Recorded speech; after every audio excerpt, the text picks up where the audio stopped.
sell gold. Oh, we have a trade deal, sell gold. When that happens, you buy gold, you buy silver. You're being given a gift. Take advantage of it. Don't look it in the mouth. Why is all this happening? This is all happening because of a weak dollar. This is happening because, and don't worry, maybe days like today scare people. Oh, gold was down 50 bucks. Silver was down 75 cents.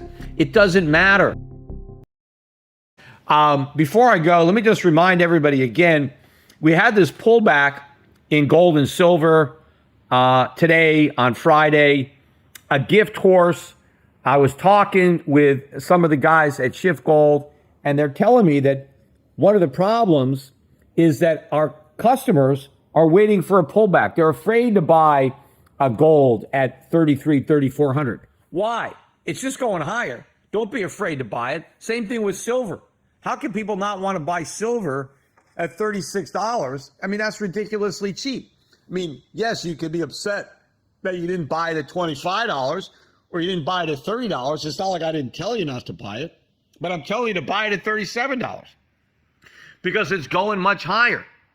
And again, it's not that gold and silver prices are necessarily going higher. The dollar is going lower. And look at it. Look at it on foreign exchange markets. It's going down against all the other fiat currencies, but it's going to go down more against real money. So stop waiting for a pullback. And don't worry. Maybe days like today scare people. Oh, gold was down 50 bucks. Silver was down 75 cents. It doesn't matter. These declines won't even look, like a blip on a chart when you're looking back a few years from now. They're nothing. This is just noise. You have short-term traders that are getting in and reacting to the news, to the headlines. Oh, there's a ceasefire, sell gold. Oh, we have a trade deal, sell gold. When that happens, you buy gold, you buy silver. You're being given a gift. Take advantage of it. Don't look it in the mouth. Waiting for a dip? Peter Schiff says, stop. In this urgent update, he exposes why gold and silver aren't just rising. The dollar is collapsing. Silver? He calls it ridiculously cheap. Gold dropping? Just noise, he says. If you're still waiting for the perfect price, you might miss the real move entirely. Let's hear why Peter believes this pullback is a gift, and why the window to act is closing fast. And don't get greedy and hope for a bigger gift. Just take what the market gives you and buy these metals. I think the quick buy in platinum, like that big spike, I still like platinum, but it's not the steal that it was when I was getting you guys to buy it below 1,000, now that it's popped 40%. But silver, to me, still has a little bit of downside and massive upside. So you should be buying silver, calling up Schiff Gold, and getting yourself some silver. Also, the mining stocks, they pulled back again today, 3 or 4% drop on the decline. But all these stocks, again, even though they're up 45, 50% on the year, something like that, they are ridiculously cheap. People still don't get what's going on. They have no idea how the game has changed, what's going to be happening to the dollar.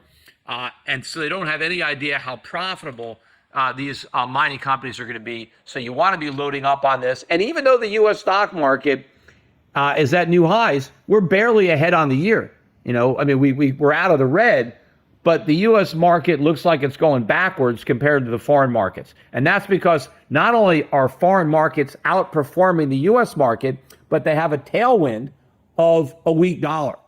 And so if the euro is up 13% this year, that means you're up 13% on European stocks, even if they haven't gone up.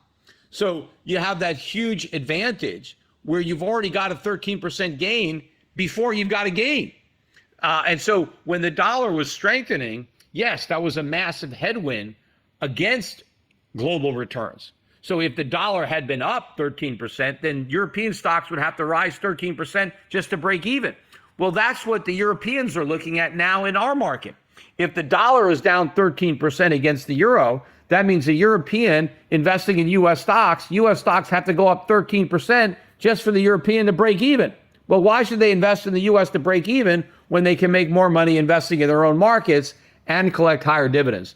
So you really need to move more money into our strategy, into the foreign stocks and bonds, my value strategy. And if you got a little rally in the U.S. stock market, sell into it, but recognize as the U.S. stock market is rallying, the dollar is still falling. And so that is basically undermining your gains. So the gains are nominal, not in real terms. You're still ending up with fewer euros or Swiss francs or pounds or yen to use to buy these foreign stocks. So the sooner you can get out of U.S. stocks, the better. The dollar is going down across the board, and it's going to continue to go down.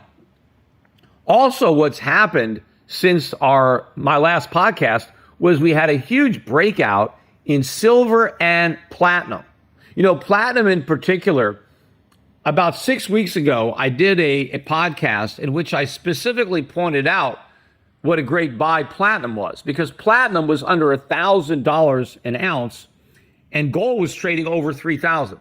So I pointed out that you could buy 3 ounces of gold with 3 ounces of platinum with a single ounce of gold.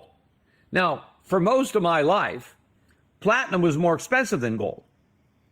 So now, not only was platinum cheaper than gold, but it was so cheap that you could buy 3 ounces of platinum for 1 ounce of gold. And so I said, this is a ridiculously low price for platinum. And I specifically recommended that people call up Schiff Gold and buy some platinum. Well, yesterday, platinum traded for over $1,400 an ounce. I think it got to like $1,425. That was a 40% increase in the price of platinum just since I recommended it on this podcast about 6 weeks ago. Now, today, platinum was clobbered by $85. So it closed at $13.45-ish. So a big down day. In fact, all the metals had a big down day. Silver was down about 60 cents, or 75 cents, excuse me. But it closed at around $35.90. The last time I did a podcast, silver was still below 35, and 35 was major resistance. Well, we had a day between the last podcast and this one where silver was up almost $2, and it blew through 35 and went through 36. In fact, since my last podcast, silver almost traded $37 an ounce. Now, today was a big down day, 75 cents, and we closed the week just below 36. In fact, this is the lowest we've been since breaking out above 35. We closed at 35.90. Gold was also down about $60 today, closed around 32.75. The reason I believe that we had the weakness today in gold and silver, in addition to the fact that we've had a lot of strength in the stock market, and I think that's been a bit of a headwind, and that's why I think gold hasn't already made new highs, is because there's a lot of optimism now as people are moving back into these tech stocks, and so they don't feel as much of a need to have a risk-off hedge position on like gold. They're piling back into these risk assets. Was all the stories about progress on the trade front. Trump came out and said something about having a new deal with China.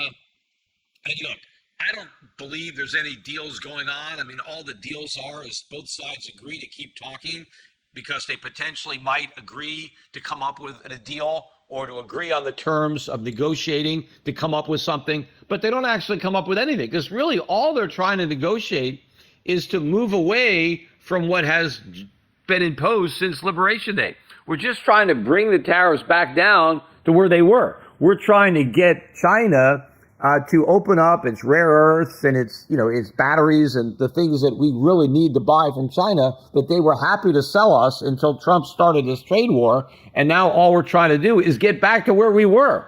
But somehow this is going to be this great victory if all we can achieve is the status quo that we had before we launched a trade war that we couldn't win. But I think that talk, plus there was also something coming out of the White House that we're close to deals with Europe. We've got all kinds of supposed trade deals that we're about to sign.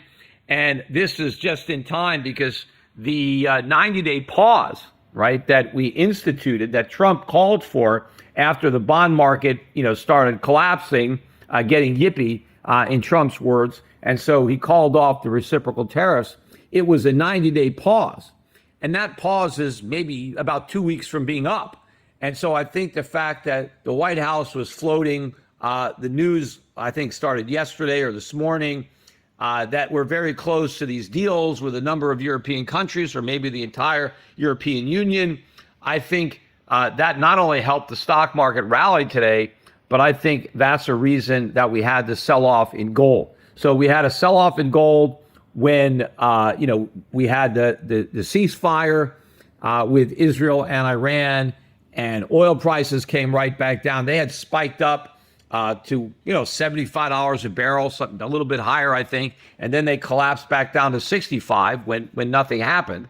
And gold got caught up in that, and I think we got a little bit more selling. But the significant thing is that both gold and platinum broke out relative to gold, and they broke out above some major resistance levels. And I think this is a bullish thing. This is bullish for precious metals. It's not just a gold rally now. It is a precious metals rally. We've got all the metals rising, palladium as well. And in fact, copper, which pulled back today, copper was back above $5 a pound yesterday. Copper's up 25% on the year.